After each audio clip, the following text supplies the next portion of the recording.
Baron's Rika Warner, FCSS. And I have been doing these Monday mornings for quite some time.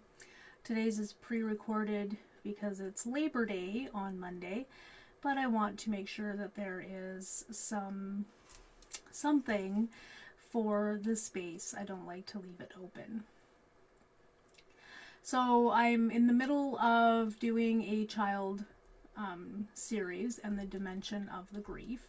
However, today, because it's pre-recorded, I'm just gonna slip in something a little bit different.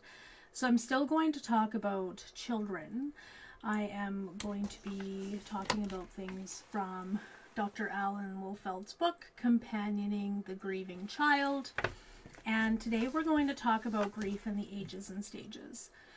Earlier I had spoken about Dr. Alan Wolfeld's description about children's understanding of grief and of death, well, more of death than grief before. And today I want to talk a little bit more about how to be with children depending on their ages and stages with grief. So Dr. Alan Wolfeld always says that if you're old enough to love, you're old enough to grieve and mourn. And so I think that we are old enough to love and grieve and mourn from the very beginning. So even when a child is first born, if you hold that baby in front of, like if somebody holds a baby laying on their back in front of them, and their parent, usually the mom, is on one side and another woman is standing on the other side, and they both speak that baby's name, the baby will turn towards their mom. And if their dad spent a lot of time talking to the baby while the baby was in utero, the baby will turn towards dad. So they are already aware of who their person is or who their people are as soon as they're born. So as soon as they're born, they already love and they're already attached. So that's very powerful. So let's go into the ages and stages. So infants and toddlers, so that's from up until age 2, they will see a death as an absence. And so they don't have a lot of awareness of the different types of absences. They just know when somebody important to them is absent. They will cry more. They will try to soothe themselves more. Might start sucking their thumb. They might bite more. Their patterns may change. They might have more disruptive sleep. They may eat more, they may eat less. Just like anyone, they're going to be disrupted. It doesn't matter what age you're at, your sleep could be disrupted. How you eat could be disruptive. There's like so many things that just are common across the lifespan when it comes to grief. Ways to assist babies and toddlers is offer physical comfort. Have a caregiver with them all the time. It's really lovely if there can be more than one full-time caregiver so that you can take time to take care of yourself. If a child, an infant, has lost somebody they care about, most likely you have lost that person as well. And accept the changes, yet still try to keep that routine. That routine for them can be so important, and the structure and the understanding that some things are still happening at a regular time can be very soothing and comforting for these young ones. So let's look at preschoolers. So what's a preschooler? Preschoolers are classified as children aged 3 to 6 with Dr. Alan Wolfeld. So these little ones can think of death as temporary and reversible. If you look at cartoons or video games, death is often temporary and reversible. So it's also just the way their brain is developed. They may not understand these new scary feelings that they're having and may not be able to talk about them in it very well. They may ask questions about the death over and over and over again. And that can be very frustrating for a caregiver, because a lot of times we want to kind of numb ourselves out at times. So take care of yourself. Try to have extra supports so that this child has more than one solid adult around, so that you can take a break and you can nourish yourself and take time for your own losses. Lots of deep breathing. Oxygen is so important to us. And they too may regress. So they may suddenly not start, they might need to use diapers again. They may want to start sleeping with a primary caregiver. They may start sucking their thumb. They may start doing all kinds of things that are more infantile than they normally do. And this is, I've spoken before, this is a way of going back to a time where life was normal and they were secure. So they kind of go back and try to reclaim that through their behaviors. They aren't intentional, they're soothing to the little ones. The little ones are just trying to express themselves the only way they know how. So provide them some words for their grief and their sadness and their numbness. And if you don't know the words, you can get help figuring out what those are. We don't use these words and talk about grief and loss and mourning a lot. I should look into finding a bunch of books on that kind of stuff. I think that would be a very, very good idea. There, I'm thinking as I'm working here. Try to be concise and not use euphemisms. So saying the words died and death can be really difficult for a lot of us. We use things like they've passed away or they went to sleep for a long time. Using those kind of terms for children is not very good, because they may become afraid to go to sleep. And they'll have their own concept of what the idea of passing away is. So that can cause sleep disruptions and fear around the dark and sleep, and like so much. Like it can be very disturbing for the wee ones. And expect them to play death games. Like they're going to play with their figurines and the figurines are going to die. And they're going to have accidents, and they'll probably play out the death as to what they perceive. And it's okay. I know it can feel scary and it can feel uncomfortable to confront that, but it's how children are integrating this death into the story of their life. That's a big deal. I actually think a lot of adults could take a page from that book and work on incorporating that death into their life in that kind of tangible way. And again, short-term regressive behaviors are normal.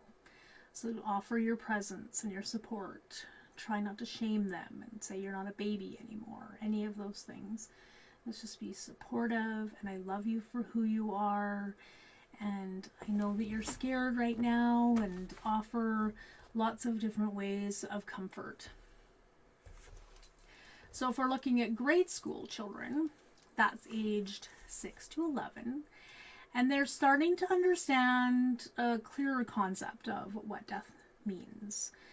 The older children might even have more of an adult concept of how permanent this is and what it entails. The typical grief response is to continue through play, working on playing through death. So I remember as a little girl, I played with Barbies a lot, and the Barbies had lots of death-themed play. I'm pretty sure we even had some funerals. It's part of life, and that's how children learn. They learn rules and ritual and how to understand death through play. They may, I'm even physically drawing back, they may hang back a little bit more socially. School might not be as important, or their grades might slip a little.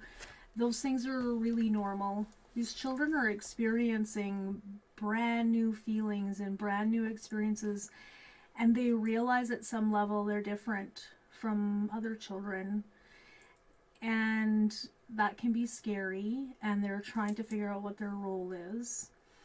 I actually advocate finding a group with other children who have experienced loss, just so they can realize that they aren't the only ones, because it's very isolating feeling like you're the only one that's lost a parent or a grandparent. And giving children that time and space to talk with other children about their losses is really, really cool.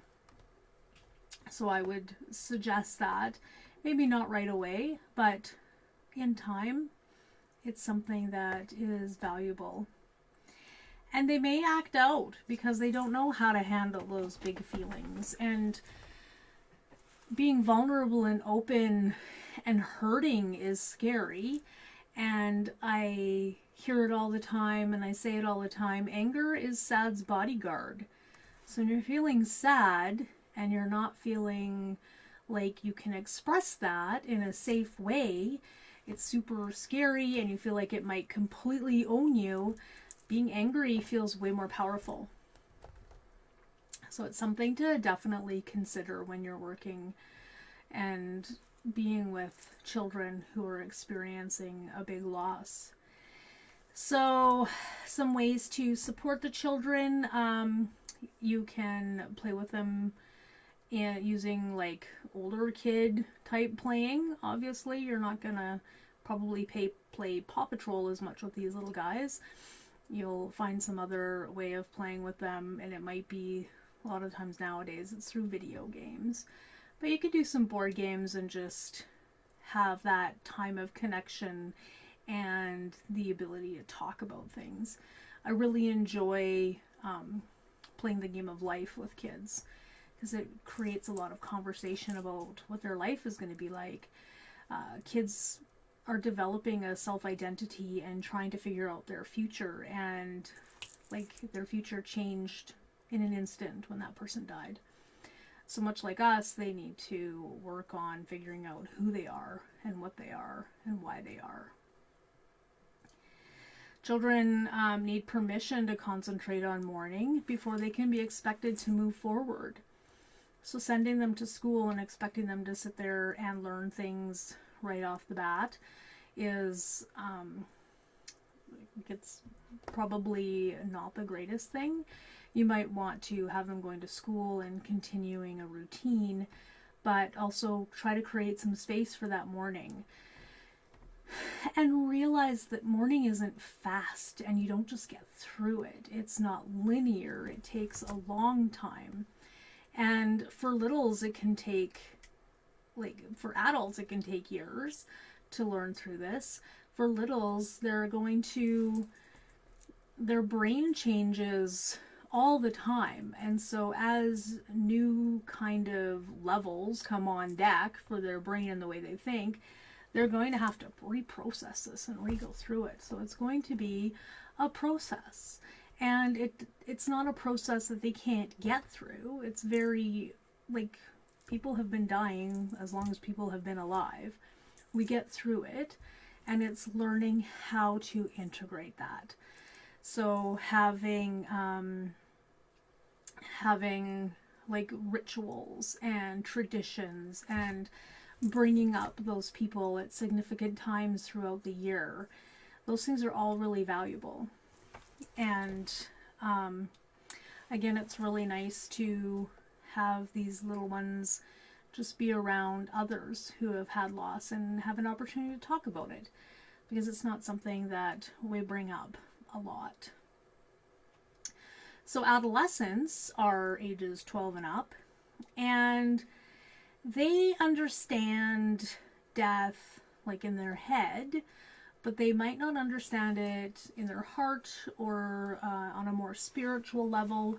These ones are already like exploring what their spirituality is and all of that, and it's a lot for them to kind of like grasp and develop. It's not something that just happens like that. It's another thing that develops, and it's linear. If a child is, an adolescent is acting out, so if their tone of voice is off, or they are saying no a lot more, they might slam the door a little bit more, that behavior is just their way of physically expressing it.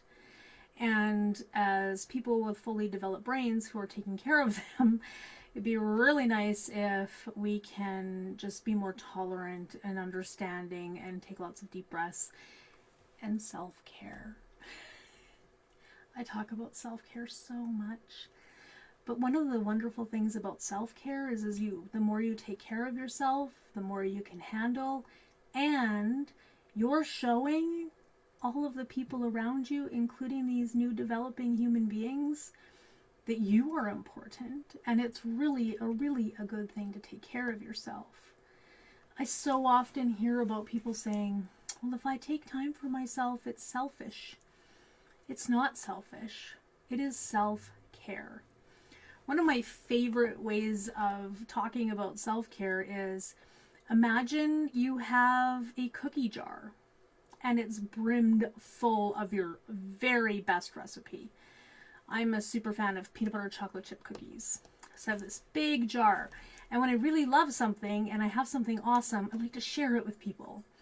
So I like hand out cookies to everybody. You must try these cookies. Oh my gosh, you're gonna love these cookies. These cookies are gonna make you so happy. Well, what happens is suddenly my cookie jar is empty. And people are like, I want some more of those cookies, Tanny. They're amazing. It's like, oh, I totally want to give you cookies, but there's no cookies left in the cookie jar. Well, I want cookies now. I know you do, and I wish I could give them to you, but I don't know what to do. Well, what I need to do is take the time out from giving cookies and bake some. Now, how do you bake cookies? Well, you need to learn. You need to learn the recipe, you need to learn where to get the ingredients, you need to learn all of the things that it takes to make cookies. So self-care isn't just, oh bam, I want to do self-care. We have to learn how to do self-care, and we have to learn how to do self-care for us and what works for us. And I highly recommend, you can Google self-care, you can call a counselor to find out about self-care. There's so many ways. There's probably self-care on Pinterest. There's like, oh my Lanta, so much self-care. So figure out what self-care works for you and do it. The more stressed you are, the more stuff that's going on in your life, the more you need to do self-care. And it's not selfish, because if you don't do self-care, you haven't got any cookies to give to anybody. Not even yourself. And that's hard. It's hard to deal with. Okay, that's my little rant about self-care. All right. They may often feel that life has been unfair to them. And hello, yeah, having somebody die is totally unfair. I totally get it. And they might be mad because what happens when we're unfair? We have this really cool emotion that comes up that's anger that says, guess what? What's going on isn't fair. And we need that signal to know that something isn't going right. So if they're angry and they're saying it's unfair, it's okay to agree with them. It's okay to acknowledge that feeling. It's not the time to be like, well, everybody goes through this, and everybody, of course it's not fair. Life isn't fair.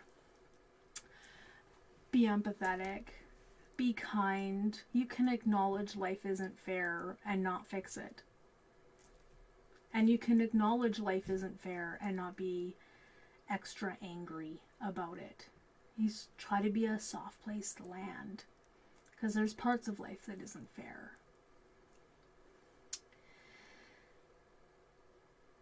Children, teenagers, are egocentric. They will wonder what the future has in store for them. They can often think that,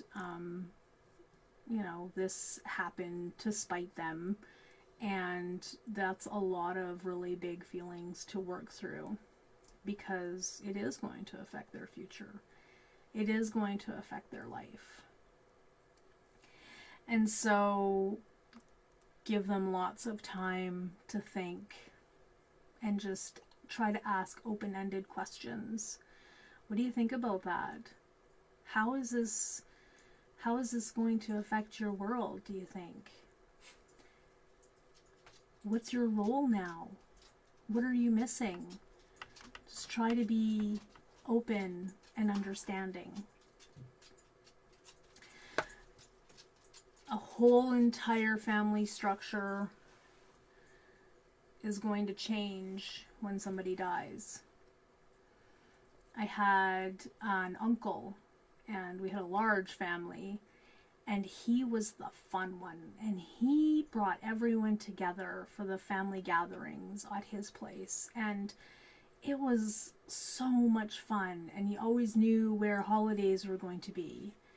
And then he passed away, and that connection was gone, and I don't know, it was hard. It's hard for people to step into that role, and everything changed.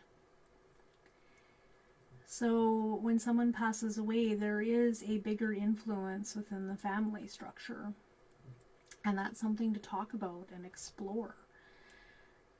You might not just lose that person, you might lose the place you used to go to, that structure for family vacations, that structure for family holidays and traditions and gathering. And so that's something to consider for all of the ages and stages. Loss of a person is way bigger than just somebody being physically missing from your life. And sometimes these young ones may act out as a search for meaning or test their own mortality. It's often confusing. It's like somebody might have passed away from lung cancer and then a young one starts smoking. It's something to just explore. Why is this something you're doing? And if they don't know why something's doing, just say, well, tell me about it. How is this part of your life for you? Just really understand these children are trying to figure out why. Just like anybody does. It doesn't matter how old you are, you're going to understand why. You can be 96 and you can't figure out why somebody else died in your world. It's very normal for these ones to consider why and kind of challenge death and mortality and see what does it mean to them. So you can encourage a lot of things that they're exploring, but if they're very dangerous, try to approach it gently and lovingly. And if it's super dangerous, you've just got to draw the line. It doesn't matter how mad they get. They could get really mad at you, but if it's super dangerous, you have to be the strong one. And get self-care. Get support. Because it's really hard. These young ones are so powerful, and that power may be pushed out and be expansive outwards, or it can be power inside and harmful. So always continue being kind and understanding and explore reasons why their behavior is the way it is. I highly recommend Dr. Alan Wolfeld's book, Companioning the Grieving Child. It is incredible. He has wonderful courses that you can go to Colorado. Well, it's planning them for next year now, so we'll see how it is. I was hoping he'd have some online, but he doesn't yet. I looked. Get some support for you. You are the one that will help your child get through this. You are the one that will help the child that you are connected to. You may be an aunt, an uncle, a grandparent, a really good friend. You may be a teacher, a counselor, a coach. Take some time to learn about these kids and learn how to be with them in the grief. None of us are here to fix kids. None of us are here to fix grief. We are here to support and just walk with them and hold their hands and learn from them. Explore. Take the time. It's not a race. It's their life. And it's a really massive thing to learn. So thank you so much for watching this video. Thank you so much for taking the time to learn about these grieving people and supporting you in helping them and supporting them. It makes my heart so happy that people are watching and people are caring, and learning how to be around people that are grieving is important. And I want you to know that you are important. And you are so important to the little ones. You're important to the world. You're probably more important than you would ever know. I know I have never been to a funeral or heard about anybody passing away where that person wasn't important in some way. Especially the ones who maybe thought they weren't important. So I hope this video finds you doing okay.